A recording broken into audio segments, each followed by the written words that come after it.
ধরনের মিথ্যে খবরগুলো বারবার বারবার প্রচারিত হয়েছে এই কয়েকদিন। হাসিনার পদত্যাগের পর তার ভুয়ো খোলা চিঠি পাওয়া যায়। বলা হয় যে এক মুসলিম ব্যক্তি নিখোঁজ হয়ে গিয়েছে, তাকে তুলে নিয়ে যাওয়া হয়েছে এবং অন্তর্বর্তীকালীন সরকার তাতে দায়ী।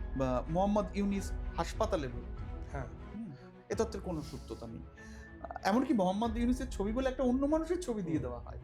আচ্ছা, বলা হয় যে বাংলাদেশের জঙ্গি সংগঠনগুলির ওপর থেকে ইমিডিয়েটলি সমস্ত নিষেধাজ্ঞা তুলে নিচ্ছে ইউনূস সরকার। পাকিস্তানের থেকে জাহাজে চট্টগ্রামে অস্ত্র আসছে, এই তথ্যের কোনো মানেই নেই। ওটা একটা বাণিজ্যিক জাহাজ পাকিস্তান থেকে চট্টগ্রামে এসেছিল, আসলে একটা চৈনিক জাহাজ। প্রতিমা বিসর্জনের একটি ঘটনা, একটি ছবি দেখিয়ে বলা হয় যে বাংলাদেশে কালী মূর্তি ভাঙা হচ্ছে।